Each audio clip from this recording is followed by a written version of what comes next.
Hello, everyone, and welcome to Paranormal Roundtable, PRT for short.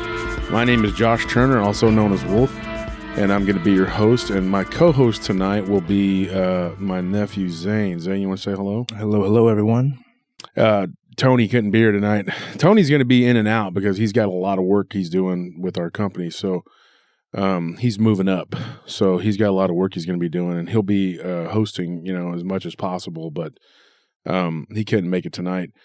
We have a guest tonight, and before we introduce her, my email address is doswolfman88@gmail.com, doswolfman88@gmail.com.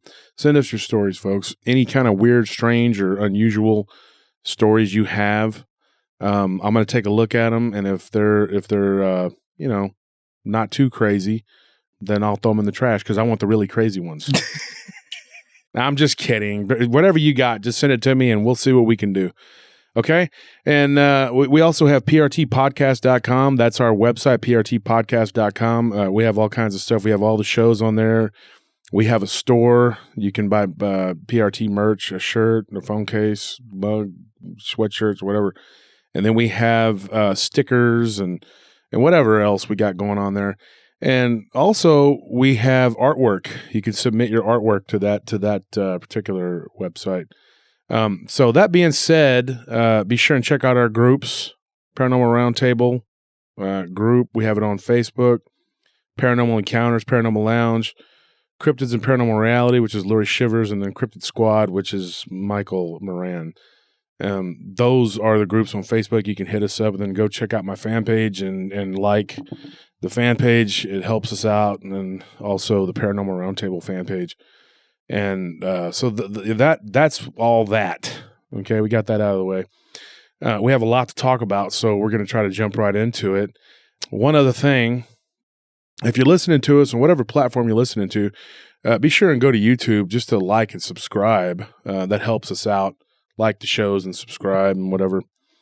And then you can go back to your other platforms or whatever it is you want to, because that helps us out with YouTube and helps support the show. And also, as always, buying merchandise in the store helps support the show and going out and wearing your shirt. And when someone asks what you're wearing that creepy shirt for, tell them that it is part of a cult and you belong to it. I'm just kidding. Don't say that. Tell them that you like Paranormal Roundtable and that you're a listener, and tell them all about the show. Tell them your favorite episodes and tell them to check it out. And then if they come back to you and say, I didn't like it, then you punch them in the nose. You're not friends with them anymore. It's end of discussion. Once again, that's a joke. Don't go out and actually do that and then say, oh, Josh Turner told me to beat this person up. So if you beat someone up, it's on you, man. It's on you, kid. But it's your world. We're just living in it and doing radio. So here we are. We have a guest tonight, and her name is Lisa Liken. Not her real name, but we're going to go by that because that's the handle that she chose long, long ago. She's got a pretty interesting story. Now, here's the backstory on her.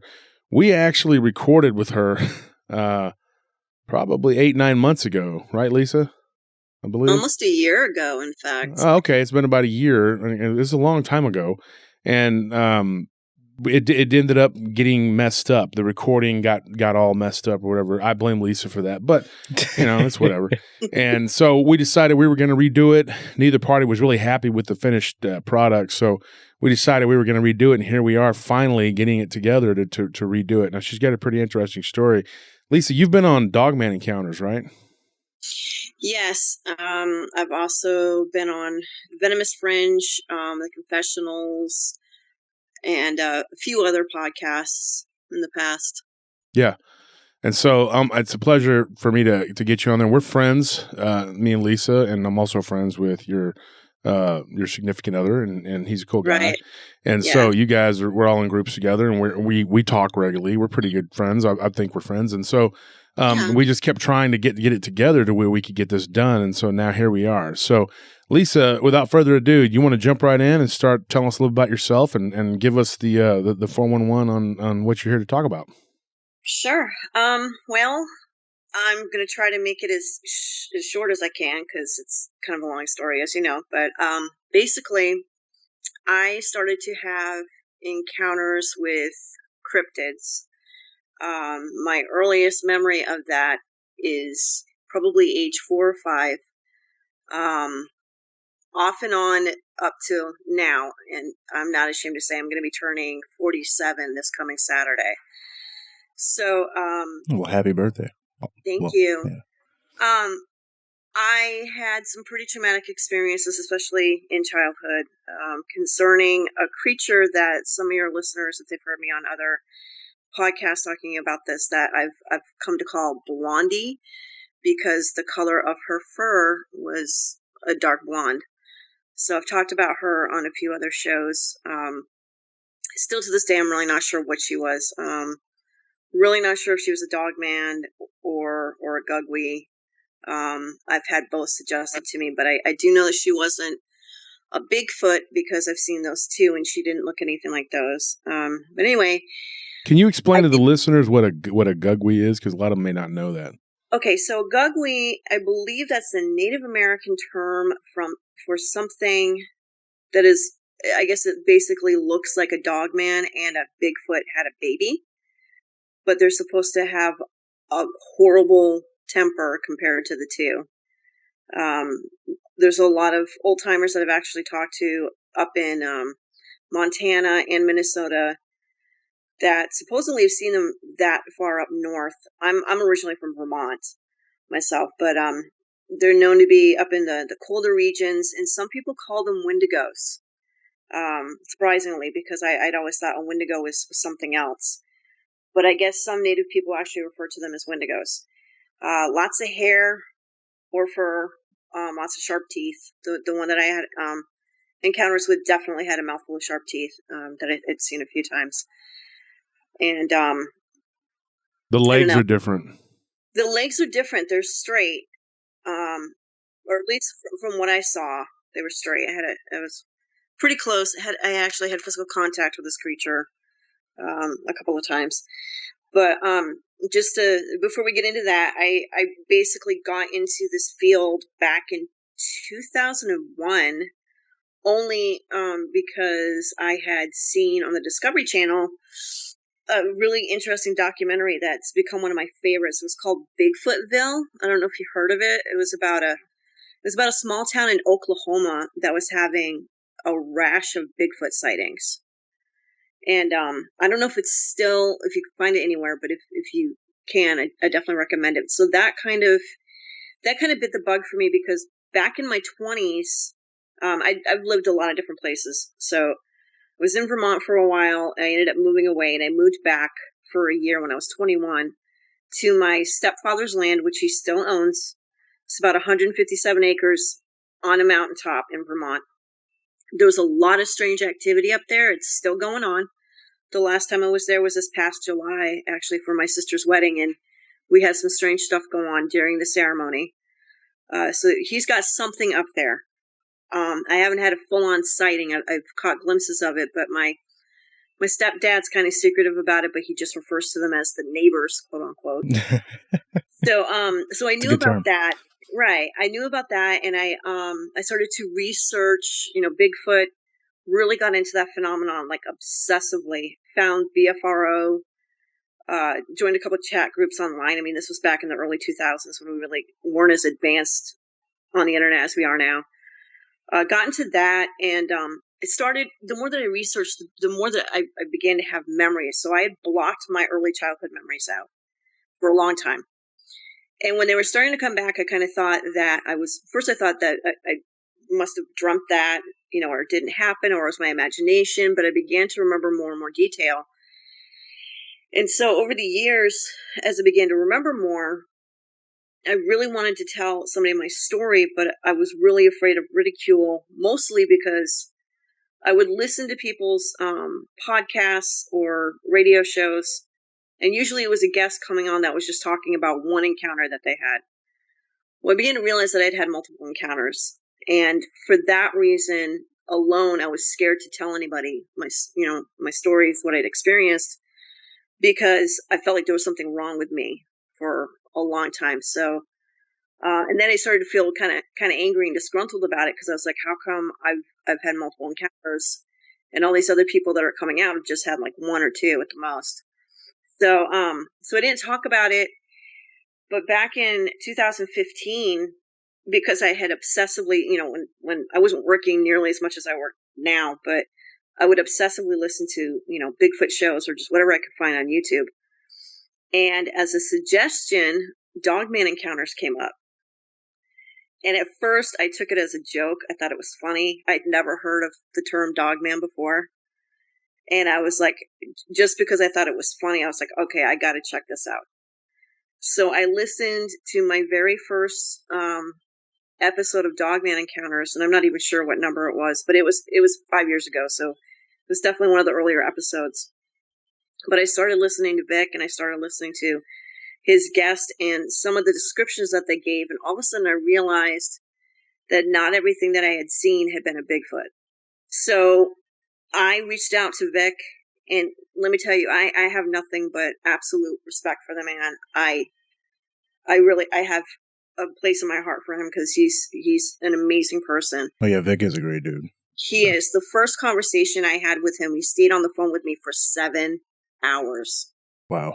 And that was just to talk me through and help me process what I had experienced. Yeah. Just for me real quick, how many encounters do you think you had over that like amount of time? Because 157 acres, that's a lot of land. Oh, up there, yeah. There was a lot of stuff that went on there, but it wasn't just in Vermont. That was the thing that bothered me so much about it. Because, okay, I see. Yeah. So I've lived all over the country. I've lived in Europe. I lived in Hawaii for a while. Okay, well traveled. Wow. Yeah, mostly. I mean, part of it was because my parents split up, but also I'm a U.S. Army vet. Yeah. And then I was married to a soldier who gotten divorced from. Well, thank you for your service. Thank you. And then we also just we moved around because of jobs for a while. So I've lived in a lot of different places. So, like I said, that was part of the reason why I didn't want to talk about it for a while, because I would listen to these other guys talking to people, on some shows that I won't badmouth any shows, but I've heard some people tell guests that what they experienced couldn't have happened, because Bigfoot didn't do that, or well, what you saw had to be a Bigfoot. It just had dog ears or whatever, all of these things that really made me shy away from everybody else except Vic. So, and once I told Vic my story, I got introduced into the Dogman community. I mean, I still definitely fascinated by Bigfoot, but the past 5 years I've really been focusing on Dogman, especially. Found a lot of support, but also have kind of found that there's a lot of people that don't have your best interests at heart either. Yeah, that's for sure. Yeah, the social ridicule in some of these communities is kind of upsetting. It is. It is. And then they're in the group, and that's a group for that, and there's people just in there to make fun. And you have to get rid of them. And the amount of absolutism in an area where apparently nobody, like, this is why we're researching. Nobody knows what these things are. Yeah, 100%. Right. So, like, I mean, but there's people that are like, they're flesh and blood, or they're demons, and that's both camps are just annoying as heck, because you'll get that flesh and blood. They can't be anything but flesh and blood, because the one I saw was flesh and blood, and that's all there is to it. And if you shoot it, it bleeds, and it's flesh and blood. And then the other person, it's a demon, everything's a demon, and you can't. Right. There's no like middle ground, and I'm right in the middle. I'm completely in the middle. I'm like, hey, there could be both, and they're like, yeah, heretic, Yeah. Right. Yeah, unfortunately there is that, and unfortunately, being female too, unfortunately there will be some creeps that will prey on you in this community too. I don't know if it happens to guys. I'm sure it does, but I've found a lot of stuff. Well, I've been personally accosted by many, right. really like old women. Oh wow. Just kidding. No, I haven't. We definitely get our fair share of weirdos. There's some weirdos out there, but I've been kind of messed with by both men and women. Not in the stalkerish way, but just kind of aggravating to the point of like they just keep on, and then if you don't respond, then it gets kind of Vic. It gets weird. It gets weird. Vic told me that there'd be stuff like that, and I just thought, I'll deal with it when it comes, and it came. He told me the same thing. We should make him a T-shirt that says this subject brings out the weirdest of the weird, because that's a quote, direct quote from him that he gave me a long time ago. So yeah. So anyway, so here I am. I am a field researcher. I haven't done anything in the past year, only because My career really got busy. What do you do for a living? Especially, I'm a chef by trade. I'm in the food service industry, and I have been essential, quote unquote, through this whole COVID thing. And I'm just my schedule is just starting to normalize. I basically had only one day off a week, and I was working anywhere from 60 to 70 hours a week, and I'm pretty tired. I have, I haven't really caught up on rest yet. So, so I've been working through everything. But Sounds just like other us. things in life have kind of prevented me from researching. So I haven't really actually been out to the field since maybe last spring, and I really kind of just took a back seat from the community. You and I've talked personally. You know some of the reasons why. I mean, there's just been some ridiculousness that's been going on. So I've kind of distanced myself because I really, there's other things I need to focus on besides getting sucked into that. So, but I have done field research. I have had, and this is one of the things that's really peculiar about this whole phenomenon. And I've talked to other people who have had multiple encounters like myself. Thank God there is that. So there's people that I've been able to glean some information off of, and we've been able to offer each other support. This thing about this phenomenon that's so weird is it seems like you can get a rash of activity, and then there's nothing for years, maybe, and then there's more. But what I found out is, for some reason, you can move from state to state to state and still have things happening to you dealing with this, which, like I said, was really disturbing. But I've talked to other people that have experienced the same thing. They've one friend of mine, actually from Mississippi, moved to Colorado, and he told me he was having activity about a year in, and it really kind of baffled him too.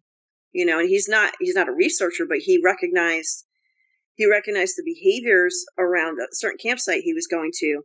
But when he lived in Mississippi, he was a habituator, and he got in trouble with a group of Sasquatch because he stopped feeding them. So it's, this whole phenomenon, and like you guys said, this is not an area that's been proven. So it makes it even more baffling when you're trying to figure things out. And there's certain things that seem to be absolutes, even in the world of cryptids, certain behaviors that are probably universal. And then other stuff that just completely blows your mind. Like, you talked about my significant other. Okay. So, and I don't know if you know, he reached out to you. He's a very, he's a businessman by trade. Doesn't talk about this stuff, but he's had, the more that we've talked, the more he's realized he's had all kinds of strange stuff happen. You want to talk about strange? He's been out hiking because he wasn't working with this COVID thing. He's been finding painted rocks on this trail that he's been taking, and he thought they were pretty. He took them home. This past week, he found 2 more in his backyard, and he doesn't know how they got there. And it really freaked him out. Yeah, that's unsettling. Yeah, it's very unsettling. So he's still trying to almost recover from that, because he's like, that's really, he's like, how, and I said, well, I guess if they like you, they're going to give you presents. I'm really, yeah, hopefully it's a gift and not like an act of war or something. Yeah, right. But they're actually they're painted rocks that a child did. You can tell they're child paintings on them. One has rainbows, one's a heart, one is painted like the Millennium Falcon, and another one is just painted purple. These are all the rocks that he's found in the last week. 2 on a trail that's about 10 miles from his house, and 2 in his backyard. So, Lisa, when we've talked before, you had told me that your first encounters with any of these things started when you were a child. Yes. And so do you want to start there as far as the encounters? Do you want to talk about the childhood encounters? We can. I mean, I know you're familiar with a lot of things, so whatever you want to ask me, we can talk about. But we can definitely talk about that one if you like. Let's start with the going back to the early days. Okay. Chapter 1. I was born. So the thing is, as far as I know, these are the earliest memories I have. I don't know if anything was going on beforehand or not, but I know that I was at least 4 or 5. I know the house that I lived in. I went to go see it this past summer with my significant other because we were actually trying to figure out this. This was in a suburban neighborhood, trying to figure out how this even happened to begin with, which is still kind of mind-boggling. But from what I remember, there was a property that was behind my house that was in between two neighborhoods, if that makes sense. So you have neighborhood A, which is mine, neighborhood B, which is the one behind it. But this one house had kind of a large acreage, and it was woods that backed right up into our backyard. So, back in the 70s, parents didn't keep track like they do now. Right. So I wandered all over the place. I was very much like that all through childhood, and I wandered all over that neighborhood, and it started pretty young. And there was a path that was in our backyard that led to these people's yard that had kind of a wooded yard, but there was a playhouse. So I think I only saw kids there one time, so I don't really know what the story was. But there was this playhouse with toys in it, toy dishes, a little table, couple of boxes full of stuff, and they had the cutout windows and the cutout door. And so I think I just stumbled upon this one day, and so I would go in there and I would play, knowing I wasn't supposed to be there.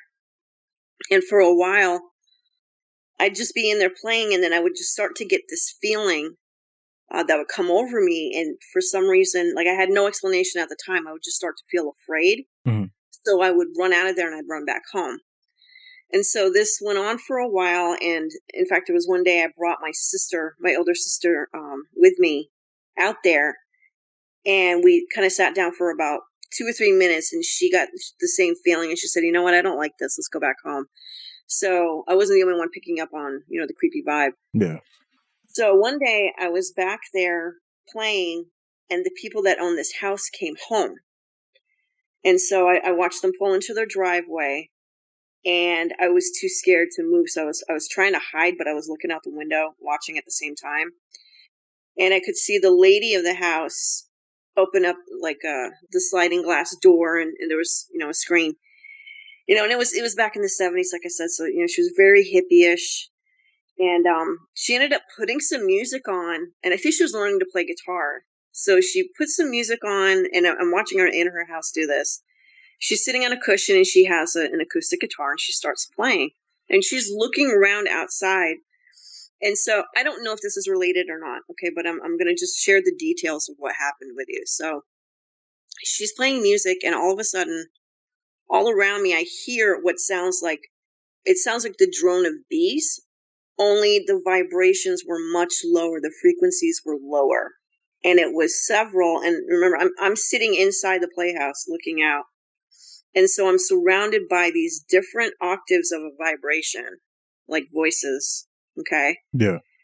And then all of a sudden, something is in my peripheral vision to my right. And I look, and between the V of a birch tree, I see a singular black eye watching me. And then I got scared and took off and ran.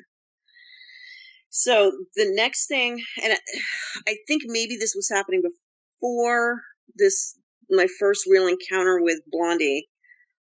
Between that and really seeing her for the first time, the way our house was set up, it was small. It was my parents' starter home, So it was me and my sister, and it was only a 2-bedroom. So my sister had the bedroom, but there was like an upstairs sort of loft area that was my bedroom, my makeshift bedroom. And at night I would wake up and I would look out the window and I would see eyes, and they were red eyes. Sometimes it was one, sometimes it was several, and they would be looking in the window at me.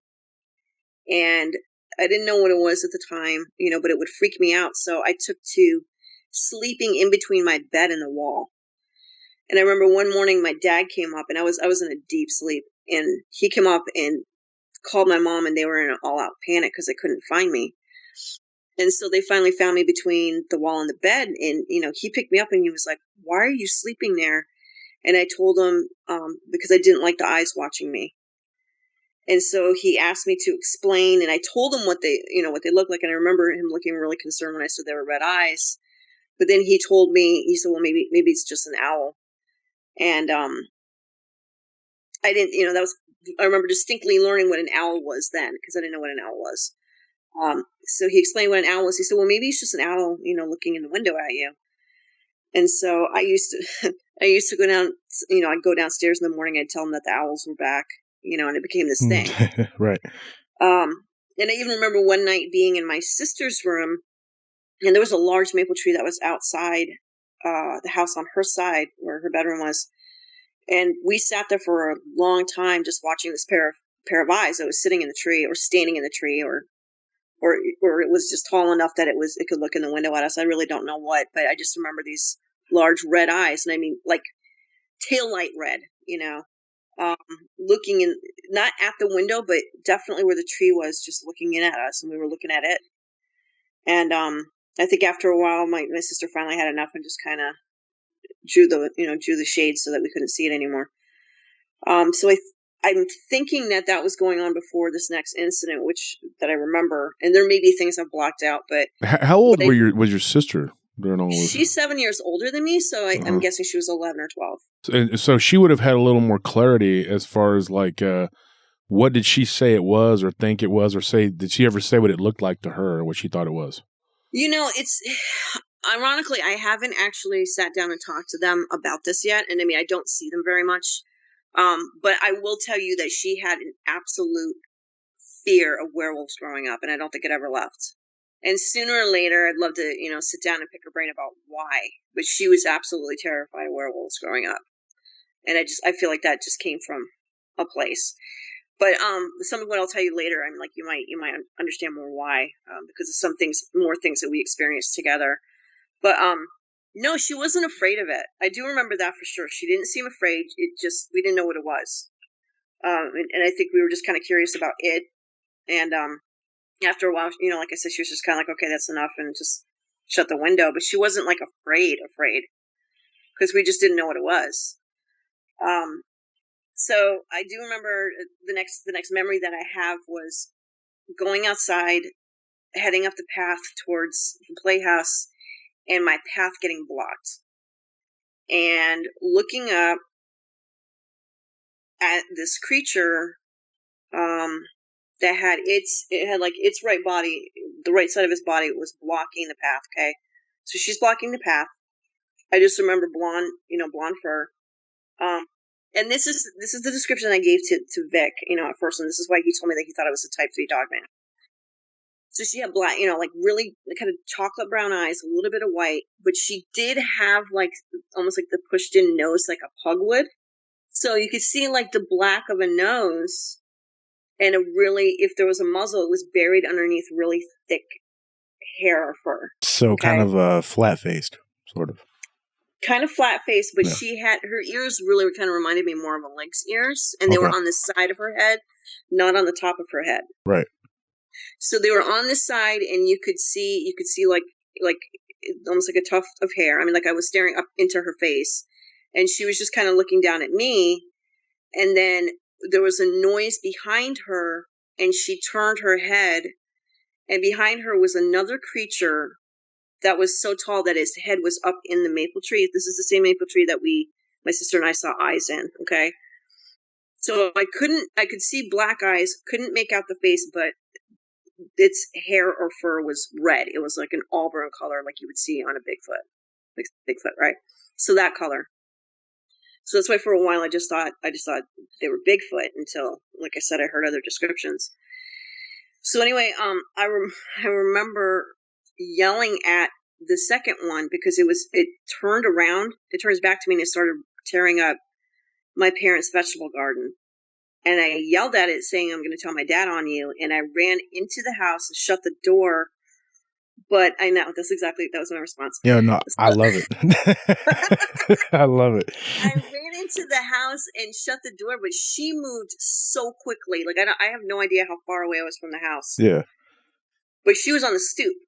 And she was looking in the house and looking at me in the kitchen. And I remember shutting the storm door, locking the door. And that's when fear kicked in. Like it really kicked in because I was scared that she was going to come in and hurt. Yeah, that's when you realized how kind of serious what you just witnessed was. Yeah. Yeah. So I went into the living room, and my parents were in there. My dad never had a filter, right? I told my dad, or to my parents, there's monsters in the garden, and they're ripping it up. My dad's reaction was BS. I won't cuss because I'm sure you have kids, listening. But that's what he told me at 5 years old. Well, I don't think we have kids listening, but we don't want to make the YouTube commanders upset with us. So. Right. We're being watched vigilantly. Right. So he said BS to me, and my mom walked into the kitchen, and I watched her go, and she looked right out into the backyard, looked back and forth, and looked around, looked at the garden, and she said, "Nope, no monsters." And I remember running over and looking out, and I was like, "But I swear she was just there." Or I didn't say she, but I swear they were just there. Yeah. And my mom telling me, "Okay, now, Lisa, we don't lie about things like this. We don't make up stories about monsters and all this other stuff." So I was pretty upset. Did you tell them to refer to the garden that had been ripped up? Yeah. She looked at it, and at that time it was fine. So the strange thing was, I don't know if it was the same day or the next day, but I remember playing, and my parents called me. They called me from outside the house. Like, they were loud. Told me to come outside, and when I went outside, their garden was destroyed. Ooh. Yeah, it was absolutely they were upset. Yeah, the only thing that was left, strangely enough, was the tomato plants. Just the tomato plants. That was it. I guess they didn't like tomatoes. But, well, it's also related to nightshade. Right. And I don't know if it might be, because I've talked about this before, and I've been in discussions with people where we've pondered why didn't they like the tomatoes, but that might be why. They're actually related to the nightshade family. So I don't know if they view this as toxic, but everything was squashed, but there were things taken too, and there were footprints, and there were large footprints, from what I could tell. And so my mom was like, "Tell me what happened again." So I told her what I saw, and she looked at my dad. My dad's like, at the time, my dad was a high school teacher, and he was really into, like, in search of, because it was out back then. With Leonard Nimoy. Then, he used to really be heavily into UFO, the whole UFO phenomenon, even back then, and all of that stuff. So I think I kind of got besides having experienced it, I think I got my love for this kind of stuff from my father. Like, I inherited it from my dad. And so he told my mother, "Okay, well, some of my students know I'm into this stuff, so somebody must be playing a trick on us." And she was like, "Well, why did they leave the tomatoes alone? And how do you explain the footprints?" And they were cleaning it up. And so regardless, because they weren't sure, they decided to make me help them clean the garden up in case I had done it. So I ended up cleaning the garden up with them. And and because this is, Paranormal Roundtable, I'll go ahead and share this other experience that I had that I'm still really not sure what happened.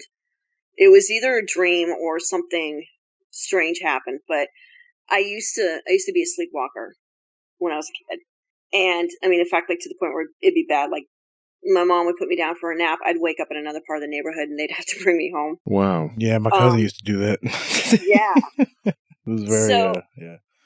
I have this very strange memory of, I don't know if it was a dream or reality, but I do remember I woke up in those woods behind my house, and it was in the middle of the night. Okay. And the first thing that I saw was Blondie. Almost like I'd surprised her, and she saw me, and I remember her just kind of making like a pleasant squeal, like she was pleasantly surprised that I was there.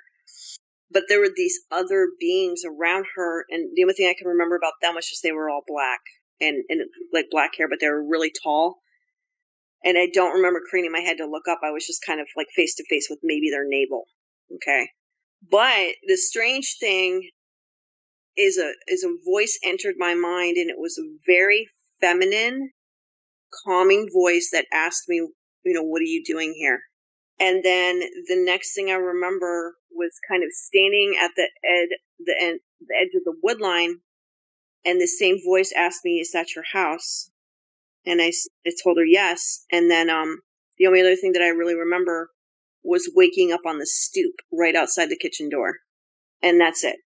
And going back in and feeling really disturbed about how I'd gotten there and going back in. So I'll throw that in. That's not something that I've shared with too many people because it's something that's really confused me over the years because I don't know what that was. I don't know if that was, if that was a dream. I don't know if that was mind speak, which, I know some people have heard of and perhaps experienced. That's what it sounds like. Yeah, it was very strange. But the weird thing about her voice was, it was one of the most beautiful voices I think I'd ever heard. Yeah. So and very, very motherly. Right. So these things around Blondie, do you think that like that might have been like I don't know how to say like maybe relatives of some sort, or like maybe part of her pack, or where, because it seems like she's the she's more the peaceful figure in like these stories, because the other ones just seem to like tear stuff up and just kind of be around looking kind of menacing, or Ultimately, I think that she was a juvenile. Okay, yeah. See, that's wasn't big. She wasn't big. Okay, the other ones were a lot bigger than she was. Right. Or she was something else altogether. But I don't think she could have been any more than like 5.5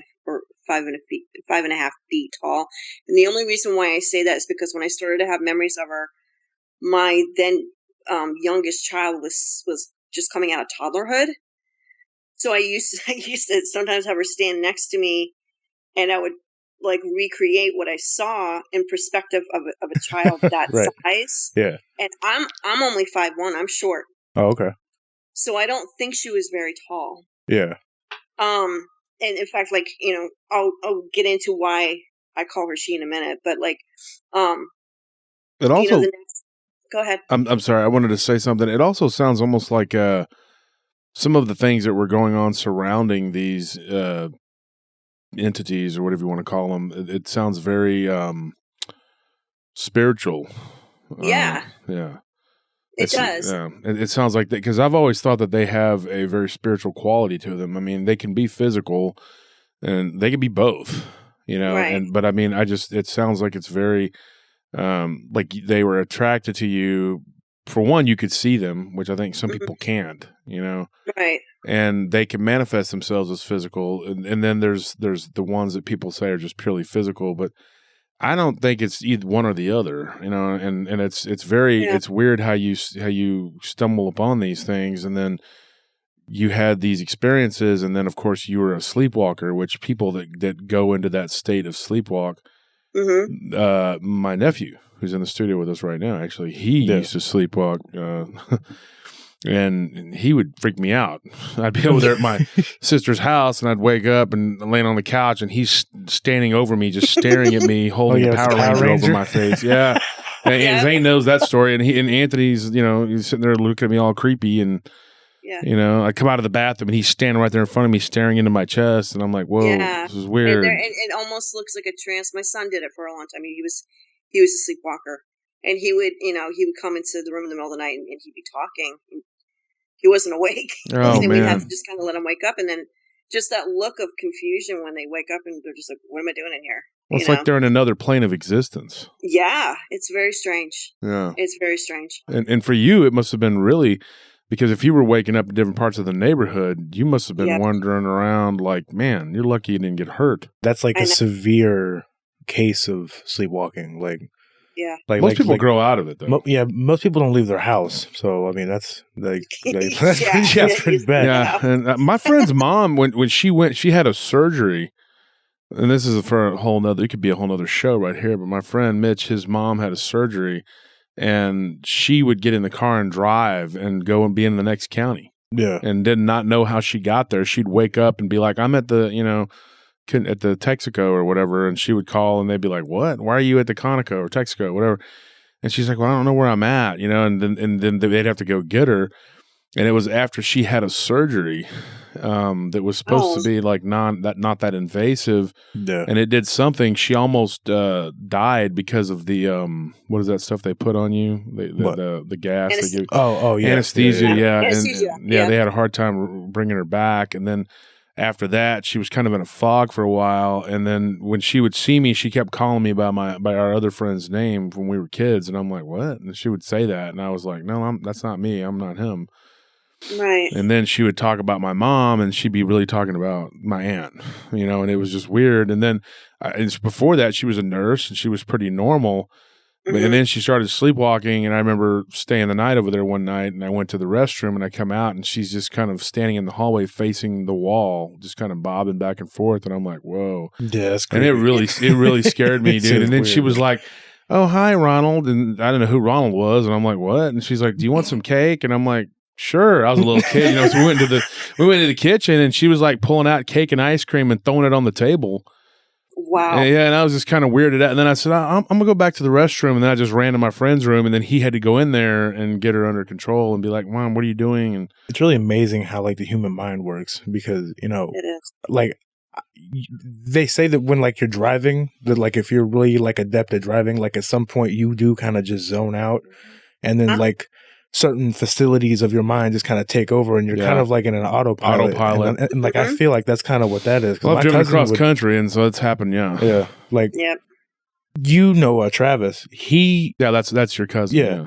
He used to get up for like no reason. And like, I called him one night, it was maybe like 3 a.m, and he would walk out of his room and his eyes were closed. Like, I knew that's who you were talking about. Definitely closed. And he walked into the like right next to the fridge where like we had this little pantry with where like we threw like the trash and everything away, and he just opened it up and would start peeing in the trash can, and I'm just like, hello, and he would just ignore me, and then he would walk right by me, right back to the room. And I mean, adults do that too. I mean, like our Aunt Linda, she had that boyfriend who, the weirdo that always dressed in camouflage. Oh yeah. And so he showed up at my cousin's wedding in camouflage, and like he went into her closet and just urinated in the closet. And I was like, I went over there one day to use the restroom, and she's a clinical child psychologist, whatever. Yeah. And so we were trading books, several years ago. And so I went over there to pick up a book that was very rare that she had, and I wanted to read it. And so I gave her the old ones back, and I said, can I use your restroom? Well, Pam, her sister, was in the other restroom. So I said, well, let me use yours. And she kind of was apprehensive about it. And I said, look, I got to use it. I'll be right out. So I went through her bedroom into the master bedroom. I smelled something like pee. And I thought, that Kiddo, her dog, had peed and I said, your dog must have peed. She's like, no. And I was like, and then when she started telling me, I was like, are you kidding me? And she's like, well, he sleepwalks. I'm like, he's 48 years old and he's getting up and peeing in your closet, And then she's like, and here's weird though. She said he has night terrors. Well, when I talked to him at one of the family functions that he would show up at and act weird at, he started talking to me. He comes and sits down on a bale of hay because we had this wedding, and he showed up and he was like, so I hear you see werewolves. And I'm like, what are you talking about? I'm like, you got your wires crossed, dude. And he's like, no, I heard you see them. I see them too. Which I thought was interesting that he said that, because he told me a weird story about like seeing a fairy in Aunt Linda's yard. And I couldn't remember if he was supposedly sleepwalking when that happened. So I asked him about it. I'll call him Jeff. I won't say his name, but I said, Jeff, I heard that you sleepwalk, and stuff. And he goes, yeah. And he told me about these things that he would see, and he couldn't remember whether it was like a dream or reality. And it was weird to me because maybe he was actually seeing them during his sleepwalk. You know what I mean? So it's weird that you had that you were a sleepwalker, and then you saw these things that would happen. It makes me wonder if you were in tune to something else, because when Anthony was a kid, he would sleepwalk in this one particular house, but then when they moved from that house, he quit doing it. And that house was a house that was reputed to have been haunted. There were people that had lived there before and after that had said that there were entities in that house. And whenever I was in that house, I would always see like a shadow in the corner of my eye in the living room, which would kind of bother me, But I would sleep in the living room when I would stay over there. I'd stay at my sister's. I'd just be like, hey, I'm going to crash here and leave in the morning, Because I'd be drinking in the garage with her with her husband, during a function or something, and I'd have a few beers, and I didn't want to drive home. I never got smashed or anything, but I would feel uncomfortable, and then Anthony would wake me up, hovering around, and I would just be like, "What's wrong with this kid?" But then when they moved from that house, he stopped doing it, So I think that there's something to the whole sleepwalking and paranormal activity. It seems like that it goes hand in hand. So you seeing these entities or these creatures appearing to you, you could be on a different vibration or a wavelength that made you special that you were able to encounter them. And I really believe that that's probably the case because, of course, I'm biased because I know the whole story of what you've told me, but that is what I have thought before because we've talked about this, and I think that could be what was going on. I think there's something to the whole sleepwalk thing. I mean, yeah, whatever part of your brain is akin to that is probably what's active while you're seeing these things. Yeah, you know? I mean, it shuts down something and opens something else up. Yeah. You know? But anyway, carry on, Lisa. That we kind of delved into that, but go ahead. Okay. And just as a side note, because you talked about like the house that your relative was in, like how he was, sleepwalking until he moved. Oddly enough, okay, so my hometown's Bennington, Vermont. It has an area that's known as the Bennington Triangle. It's also been mentioned in David Paulides' Oh yeah, the Eastern edition. Yeah, there's been a lot of strange stuff there. David's got some really good work, really good books, very in depth. Yeah. So when I never knew any of this stuff until after I'd moved away, and I found out later, and then just made me wonder more and more about a lot of the stuff that I experienced. But anyhow, okay, so I think the next real detailed encounter that I remember, my parents had a friend of theirs come over, and he brought his little girl, and she was my age. And some little kids are like super shy or whatever, just want to be be with their parents. She was kind of still in that phase, I guess, in life. And so my sister and I brought her upstairs because that's where all the toys were, and we were playing and everything. But every few minutes she would just start crying because she wanted her dad, right? Right. So I'm trying really hard to entertain her, and then all of a sudden the playhouse pops into my mind, and I tell her, I said, "Hey, do you want to see my secret place?" And so that got her attention. I don't even know who this kid was. I don't even know who the parent was now. I have no memory of who they were. Because people have asked me that. The answer is no. I don't know who this was.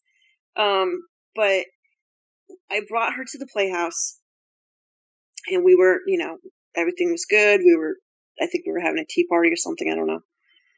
And all of a sudden, the big red creature walks past. So it came from somewhere in the woods. It walked past the cutout windows and the cutout door. Again, this thing was so big, couldn't see the head. I could only see pretty much from like maybe the bicep down. It walks past, and right behind it is Blondie. So Blondie looks in the window. She's looking at this little girl, and she makes direct eye contact with me. The little girl sees her and, starts to whimper and then starts crying, and is pretty much trying to bury herself into the corner of the playhouse. I dive under the table, and Blondie pretty much wedges her body into the cutout door. Okay? Right. I'm right underneath her. I mean, I'm inches from her legs. Okay, so I get a really good look at her legs. I get a really good look at her feet. Mm-hmm. She is showing her, like, she somehow, I think, had, like, her arms folded on the roof of this thing, and she's looking down at me, and she's baring her teeth, and she's making a lot of noise, okay? It sounds like growling. It kind of sounded like vocalization. It almost sounded like her trying to verbalize, but there's a lot of noise that ends up just coming out of her, okay? And that's, and I see her teeth, and they were, Vic and I've talked about this a few times. I described them as jagged. I mean, they were definitely uniform and all the same shape, but it looked like a zigzag line, almost like Charlie Brown's shirt, like that zigzag on his his shirt. Her teeth look like that, okay? And she's looking down at me, and she's making a bunch of noise, and I'm in tears. And I remember looking at her legs. They were straight legs. You almost see, like, there almost seemed to be like an indentation where the knee would be. But the tops of her feet are almost sort of like rounded on top. And I don't know what possessed me at the time, but like the little girl tells me that she just peed herself, and that made her cry harder. Okay. So I start pounding on her feet. I pound on Blondie's feet, and I scream at her to move. And that somehow snapped her out of whatever state she was in. She got quiet. She kind of looked at me like, WTF, basically, and then just quickly moved off. And as soon as she was out of there, this little girl and I were out of there, and we start running down the path. And her dad is in my backyard calling for her. And, just as soon as she sees him, she runs to him. She's in hysterics. He's like, "What's wrong? What happened?" And, being a kid, I think like my first instinct was I'll be in trouble, so I just said she had an accident. She peed on herself. So he was angry. I remember that very clearly. He was very angry with her because she wet herself. And so he took her home. I immediately, and it's so weird because I really don't know where some of these feelings or like these impressions in my mind came from, but something in my mind just felt like if I didn't go back and tell Blondie I was sorry for hitting her, that I might be in trouble with her. So I immediately went back into the woods, and I remember talking, and by that point, it's late afternoon, early evening, and there are storm clouds. I remember a lot of this distinctly, mostly because I've talked about it with so many people. I've even talked to a few people in the medical field about this subject, but I do remember that there were storm clouds gathering, and I started talking, and all of a sudden she was there. I don't even know where she came from. Okay, so you want to talk about the whole, whatever they are, interdimensional, flesh and spiritual, blood. yeah. I don't know. She just was there. I don't even remember how she got there. She just was there. Okay. And I remember I ended up sitting down, and I was cross-legged, and she sat down and mimicked me. She did exactly the same thing, right? So we're sitting across from each other and looking at each other, and she's sniffing the air, and her eyes are just moving back and forth. And there was this video, and I guess it was a fake, but there was a video that came out, because I'm comparing her eyes to this video, came out several years ago of what I guess we all thought was probably a baby Bigfoot from Russia, but apparently it was a monkey that they dressed up. But the eyes were nocturnal, like they were kind of bulbous in a sense, like the pupils were really big and dark, right? Her eyes looked like that, and I remember her just looking me over. And here's one of the parts that still kind of freaks me out to this day. Okay, so I'm pretty sure I hit her on the foot 3 times. And I remember saying to her, "I'm really sorry I hit you." She reached out and she patted me on the head 3 times. But I remember there was so much strength behind this that I remember my teeth clicking. And then the next thing I remember, she grabbed me, and I think I blacked out because I have no memory of anything that happened between her grabbing me and me waking up on the forest floor with her. So she grabbed me, had me to her side, and I remember just, I was afraid, I was scared, I wasn't going to see my mom again, and she's on her back, almost like a couple's embrace in a way. So she has me pinned into her side, and I'm too scared to move. And I feel panic welding up. And again, and I don't know where this came from, but it wasn't as strong as whatever that experience was. But I had a voice enter my mind again and say to me, "Whatever you do, don't panic and just lay still." And I don't know if that was, I feel like it could have been God. I feel like it just was something, like someone somewhere was kind of watching out for me and just sort of intervened in that moment. It was just like, "Whatever you do, just lay still." And so I laid there. I have some friends here. I'm friends with a couple here, and she's a nurse. And we had dinner one night, and I told them this story. And I told her that I got to a point where my left side went numb, and I was starting to hurt because I'd been in that position for so long. And she said, "Okay."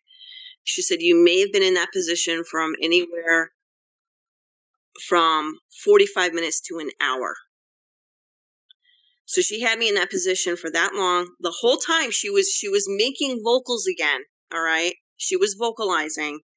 It wasn't growling. It just was vocalizing. It sounded like a voice, but it sounded like a really rough voice. And I really can't describe what I heard. It wasn't a person talking. I've had people ask me that. I've had people ask me if it sounds like a language. Maybe it's a language, I don't know, but have you seen videos of sorry to just cut you off, but like, have you seen videos of dogs that like try and talk to their owners? Would it sound like something like that? Kind of like that, but it was higher. Okay, so like maybe kind of forced, sort of, yeah. And she was sort of shuffling her feet like in the leaf litter. I mean, it's Vermont. Leaves don't really go anywhere when they fall in like the forest. So she's kind of shuffling her feet in that. I remember that. And so I very slowly started to move because like she didn't have that much of a tight group. Like she released it by that point, right? I started to move so I could adjust myself, and I was saying it's okay, and I looked at her, and it's so weird because like I said, I like recently I was talking to my significant other about this, and we actually kind of sort of reacted like my position, how close we actually were. And so I was looking right in her eyes, telling her it's okay. And I remember rolling over, and I gently touched her chest. And when I did, she bristled the same way a feline does when you lightly touch a cat, like on the back. They bristle. She did that. And she kind of winced for a minute, and she kind of was looking at me like, what are you doing? And then she relaxed, and she looked away, and she started kind of the verbalization again. But I was so close to her that I could see, and it was definitely fur. And it was oily. And I didn't smell anything at the time, okay? But underneath the fur was the small rise of what looked like two breasts. Okay. That's why I call her a she. Right. And the legs, you got a good look at the legs. The legs were very straight, human-like. They were straight legs. If anything, for some reason, okay, this is the one thing that comes to mind because the Muppets were out back then, all right? And I don't know if you remember who Mush Mush is. Like the big monsters that they had. Yeah. Oh, yeah. Like she was that color too, but they were straight legs. And like I said, the top of her foot kind of looked domed. When she reached out, she didn't have a hand. It looked more like a mitt. It was more mitt-like. Okay. Which is something I've never really understood, but it was more mitt-like. And she, we're laying there. I slowly start feeling like, okay, I think I'm going to be okay. And then she dropped me and she flipped over on all fours. And she was looking past me, and this growl just kind of vibrated out of her chest. Okay. So it wasn't even like really coming from the throat. And then I heard my sister calling my name. Like a purr, but like really loud. Would that be how you kind of describe it? Maybe, or like almost like a growl, but it was like deep. Yeah, just real, real. What's the word? Guttural. Yeah, there you go. Yes, yeah. I guess so.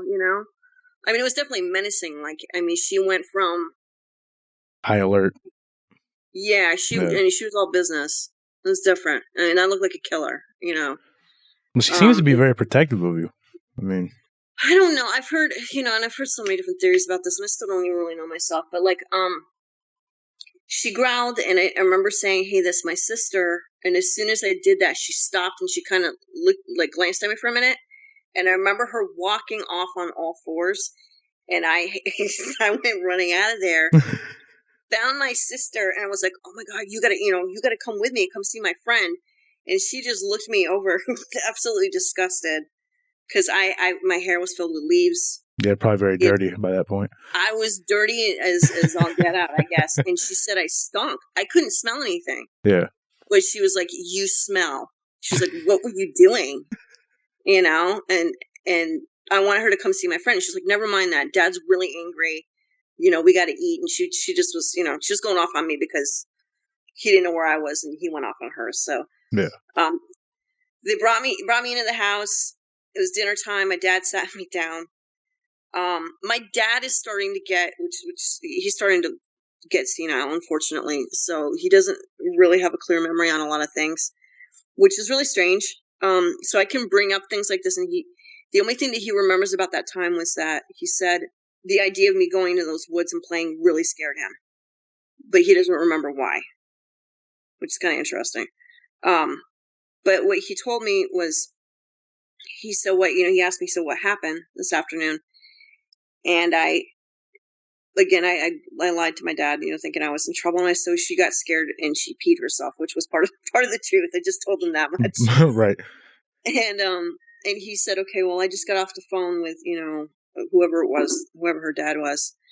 And he told me everything. He said that he had to bring his little girl to the ER, and she was in hysterics, and she told him everything that happened. And I think he asked me again what happened, and I refused to tell him. And he said, okay. He said, then I absolutely forbid you. Sorry for the background noise. My daughter had to come in and get something. But I absolutely forbid you from going into those woods, ever again. And he had to explain what that was, because he was using big words. But I remember learning a new word and stuff. So that was kind of it. And I do remember, remember my mom getting me after, and she's like, you smell really bad. And then I could smell it. Like, I don't know if it was an adrenaline thing, and I couldn't smell it at first. Yeah. But then I could smell it, and it just kind of smelled like, from what I can remember, really just kind of smelled like baby diapers. That's the only person I can give you. Is not a pleasant smell. Yeah. And I don't know if she emanated that maybe when she got scared when she heard my sister.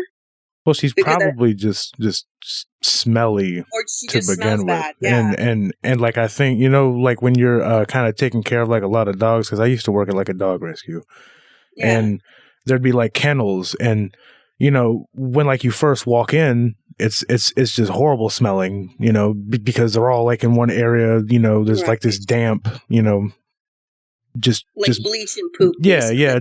Just like real musty smell, but like, 30, 45 minutes go by and like, it's like you don't really even notice it because you just get used to it. Like, like, I mean, I'm sure there's a level of that going on. I actually remember crying. I remember sitting in the bathtub. I remember crying. That was a recently new memory that came to me, and I actually kind of, feeling that sadness and just really confusion because I didn't really understand what happened.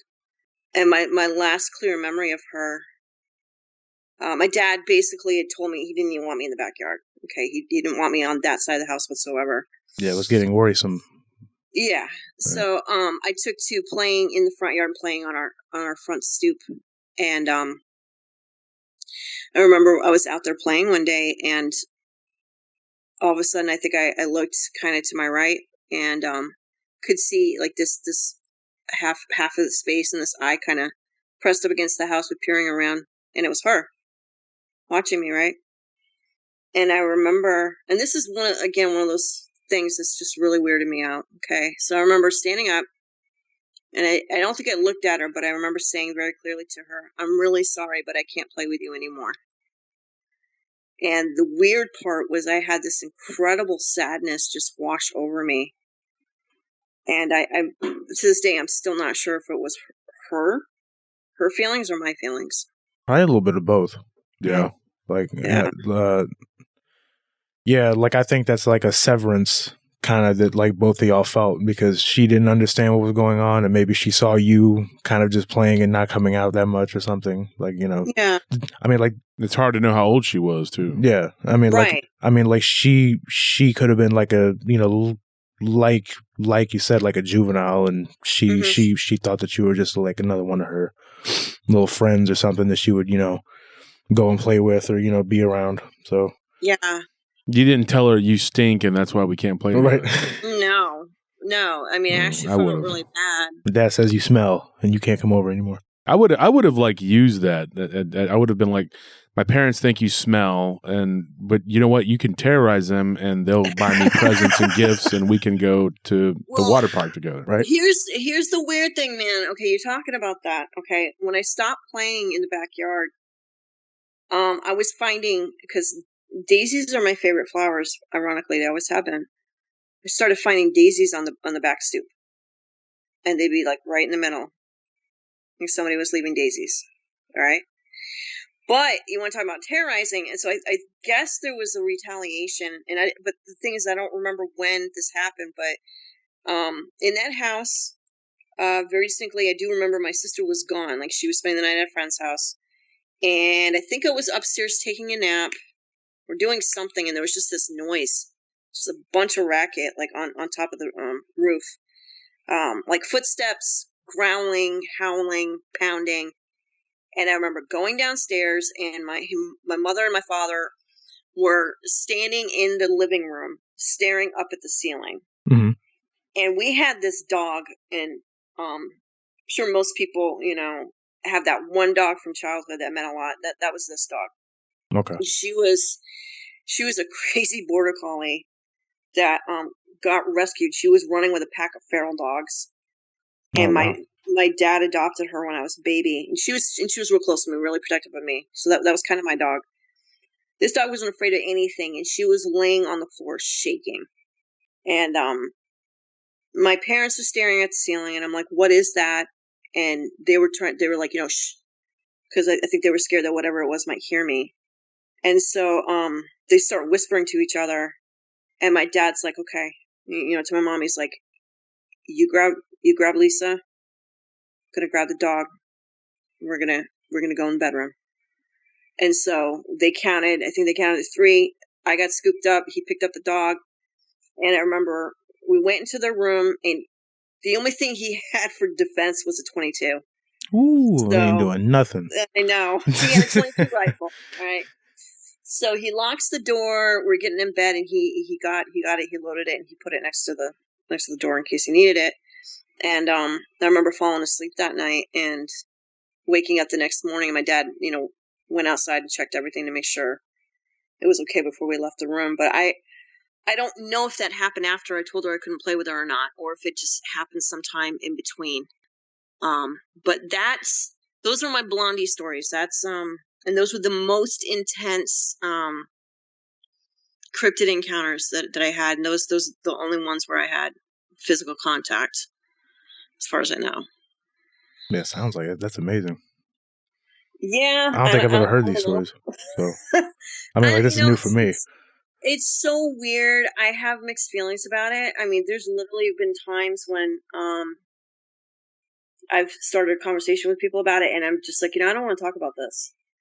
I think, after I talked to Vic about it, I experienced symptoms of PTSD for at least a few months. I had nightmares, was just real jumpy all the time.